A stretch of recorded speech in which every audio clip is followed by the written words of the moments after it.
లక్ష్యం చేసింది. కేంద్ర ప్రభుత్వం డ్రిప్ ఇరిగేషన్ పథకం కోసం విడుదల చేసిన 616 కోట్ల రూపాయలను దారి మళ్లించింది. మా ప్రభుత్వం ఏర్పడిన తర్వాత డ్రిప్ ఇరిగేషన్ కోసం 176 కోట్లను విడుదల చేసి అదనంగా 85,000 హెక్టార్లను డ్రిప్ ఇరిగేషన్ కింద తీసుకురావడానికి మా ప్రభుత్వం అనుమతులు ఇచ్చింది. జీవితంలో ఒక్కసారైనా డాక్టర్, లాయర్, పోలీసు మరియు బోధకుడు అవసరమని చెప్తా ఉంటారు. కానీ రైతు ప్రతిరోజు అవసరం, 3 పూటల అవసరం. కాబట్టి అలాంటి అన్నదాతకు ప్రగాఢ కృతజ్ఞతా భావంతో మేము మరో సూపర్ 6 హామీని నెరవేర్చడానికి సిద్ధమవుతున్నామని తెలియజేయడానికి ఎంతో సంతోషంగా ఉంది.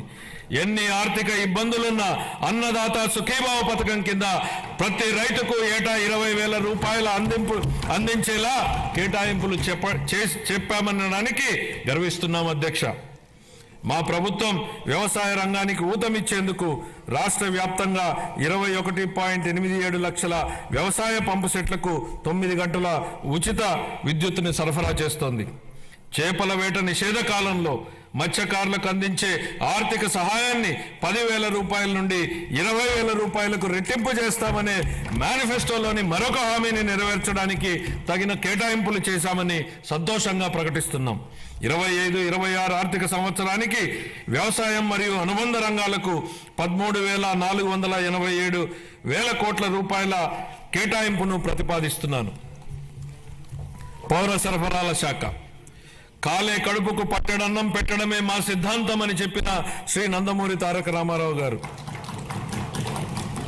దాన్ని నిజం చేసే దిశగా 94లో సంవత్సరంలో 2 రూపాయలకే కిలో బియ్యం పథకం ప్రవేశపెట్టారు. దేశం మొత్తం ఈ నమూనానే అనుకరించింది.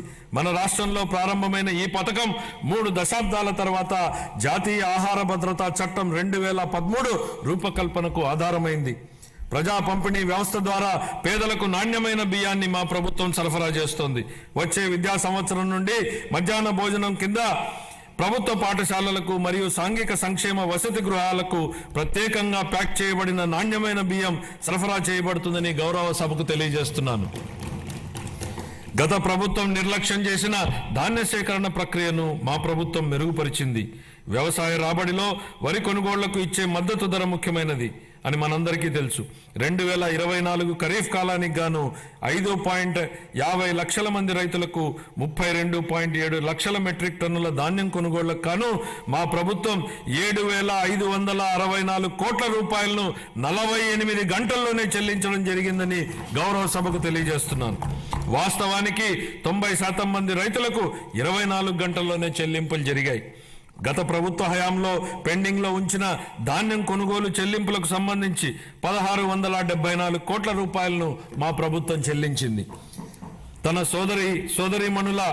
సోదరీమణుల వంటింటి కష్టాల నుండి గట్టెక్కించడానికి మన గౌరవ ముఖ్యమంత్రి గారు 1999 సంవత్సరంలో దీపం పథకాన్ని తెచ్చారు.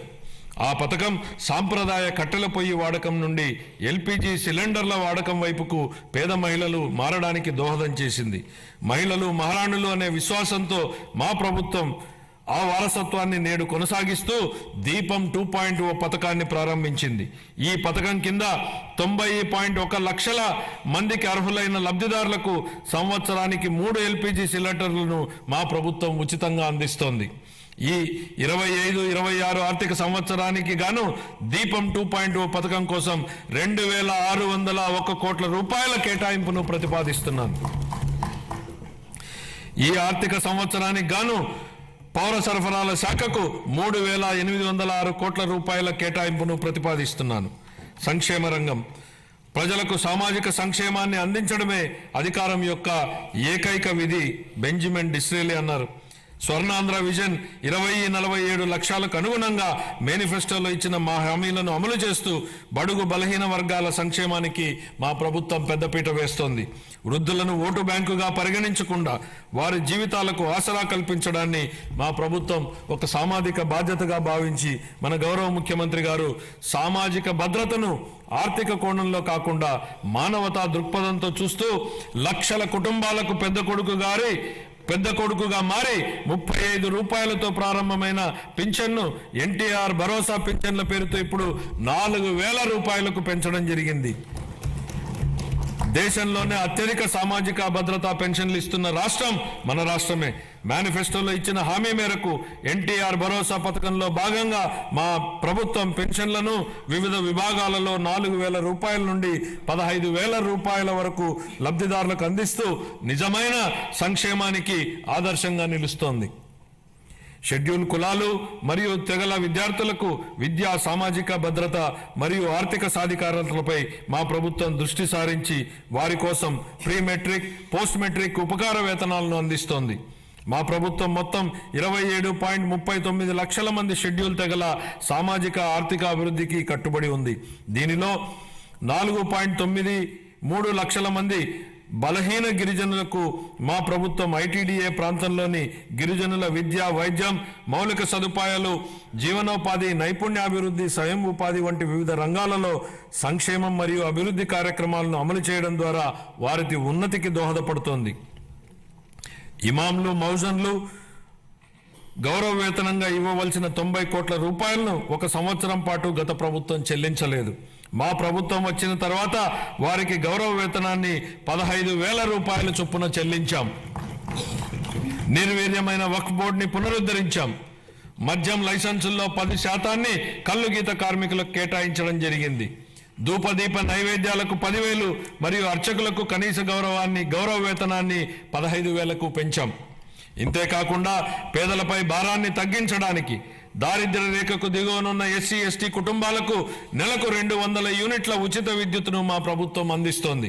అలాగే దారిద్ర్య రేఖకు దిగువన ఉన్న వెనుకబడిన తరగతులకు చెందిన చేనేత అన్నలకు, నాయి బ్రాహ్మణుల సెలూన్లకు ఉచితంగా విద్యుత్తును అందిస్తున్నాం. చేతి వృత్తులు, హస్త కళాకారులు, ఇతర సాంప్రదాయ వృత్తుల వారికి గతంలో అండగా నిలిచిన ఆదరణ పథకాన్ని పునఃప్రారంభిస్తున్నాం. ఈ పథకం అందించే పనిముట్లు మరియు ఉపకరణాల వినియోగంతో ఉత్పాదకత పెరిగి స్థిరమైన ఆదాయం పొందడానికి దోహదపడుతుంది.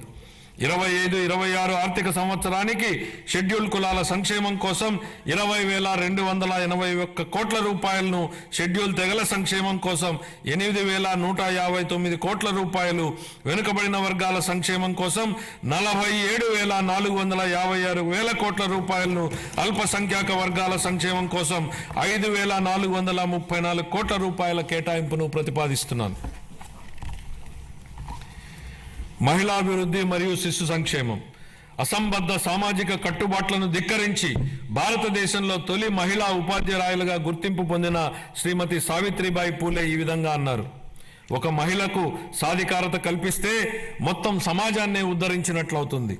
మా నాయకుడు గౌరవ ముఖ్యమంత్రి శ్రీ నారా చంద్రబాబు నాయుడు గారు ఈ సిద్ధాంతాన్ని దృఢంగా విశ్వసించి స్వయం సహాయక సంఘాల ద్వారా మహిళలకు సాధికారత కల్పించిన మొదటి వ్యక్తి.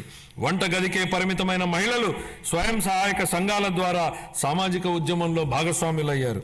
మన రాష్ట్రం స్వయం సహాయక సంఘాల ఉద్యమానికి పర్యాయపదంగా దేశానికి ఆదర్శంగా నిలిచింది. నేడు మన రాష్ట్రంలో 10 లక్షలకు పైగా స్వయం సహాయక సంఘాలు పనిచేస్తూ రాష్ట్ర ఆర్థిక కార్యకలాపాలలో ప్రముఖ పాత్ర పోషిస్తున్నాయి.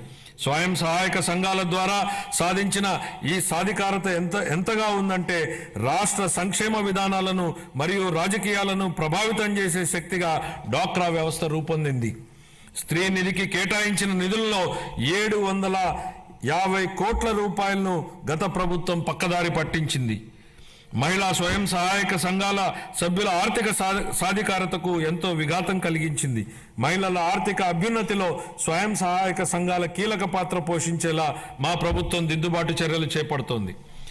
సమగ్ర శిశు అభివృద్ధి పథకం, మిషన్ శక్తి వంటి పథకాల ద్వారా మహిళలు, పిల్లలు మరియు కౌమార దశలో ఉన్న వారికి తగిన పోషకాహారం అందించేందుకు మా ప్రభుత్వం అనేక చర్యలు తీసుకుంటోంది. మేనిఫెస్టోలో హామీ మేరకు అంగన్వాడీ కార్యకర్తలకు గ్రాట్యుటీ మంజూరు చేసిన ఘనత మా ప్రభుత్వానిదే. వృద్ధుల సంరక్షణ కోసం కొత్తగా 12 వృద్ధాశ్రమాలు మంజూరు చేయడం జరిగింది. 25-26 ఆర్థిక సంవత్సరానికి గాను మహిళలు, పిల్లలు, దివ్యాంగులు మరియు వృద్ధుల సంక్షేమ శాఖకు 4,332 కోట్ల రూపాయల కేటాయింపును ప్రతిపాదిస్తున్నాను. నైపుణ్యాభివృద్ధి గురించి మన గౌరవనీయ ముఖ్యమంత్రి గారి మాటల్లో జ్ఞాన ఆధారిత ఆర్థిక వ్యవస్థలో నిరంతరం నైపుణ్యాలను మెరుగుపరుచుకోవడం చాలా కీలకం. కాలానుగుణంగా మారుతున్న పరిశ్రమల యొక్క అవసరాలను తీర్చడానికి నైపుణ్యం కలిగిన మానవ వనరులు చాలా ముఖ్యం. మా ప్రభుత్వం శ్రామిక జనాభా నైపుణ్యాలను అంచనా వేసి అభివృద్ధి చెందుతున్న పరిశ్రమల అవసరాలకు అనుగుణంగా వారిని తయారు చేసే దిశగా నైపుణ్య గణన జరుపుతోంది. స్థానిక పరిశ్రమల డిమాండ్ను తీర్చడానికి నిరుద్యోగ యువతకు మరియు కళాశాల డ్రాపౌట్లకు శిక్షణ ఇచ్చేందుకు 83 పారిశ్రామిక శిక్షణ సంస్థలలో నైపుణ్య కేంద్రాలను ఏర్పాటు చేయడం జరిగింది.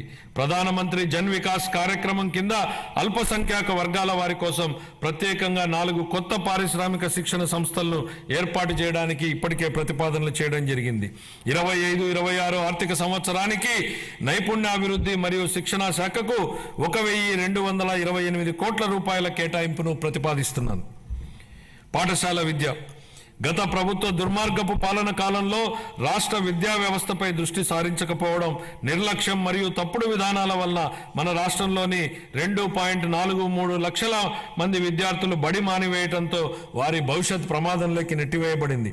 ఇలాంటి పరిస్థితుల్లో విద్యా వ్యవస్థను చక్కదిద్దే అత్యంత కఠినమైన బాధ్యతను మంత్రి నారా లోకేష్ గారు తన భుజస్కంధాల మీద వేసుకున్నారు. నేటి బాలలే రేపటి పౌరులనే భావనతో విద్యా వ్యవస్థను ప్రక్షాళన చేయడం మొదలుపెట్టారు.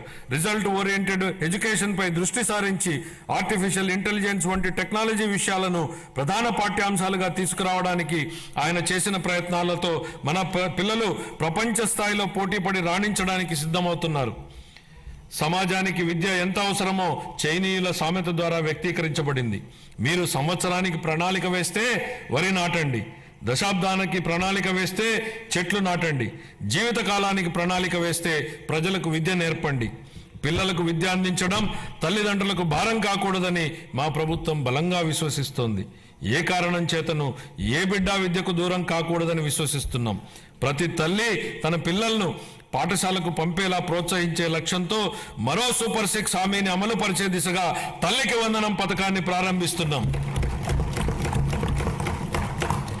25-26 విద్యా సంవత్సరం నుంచి ఈ పథకం కింద 15,000 రూపాయల ఆర్థిక సహాయాన్ని అందించుతున్నాం. చదువుకునే ప్రతి విద్యార్థి తల్లికి ఈ పథకాన్ని అందించడానికి కేటాయింపులు జరుపుతున్నాం. ఈ పథకం ప్రభుత్వ మరియు ప్రైవేటు పాఠశాలలో 1 నుండి 12వ తరగతి వరకు చదువుతున్న పిల్లలకు వర్తిస్తుంది. అదేవిధంగా సర్వేపల్లి రాధాకృష్ణ విద్యామిత్ర పథకం ద్వారా 35.69 లక్షల మంది విద్యార్థులకు ఉచితంగా పుస్తకాలు, యూనిఫామ్లు, డొక్కా సీతమ్మ మధ్యాహ్న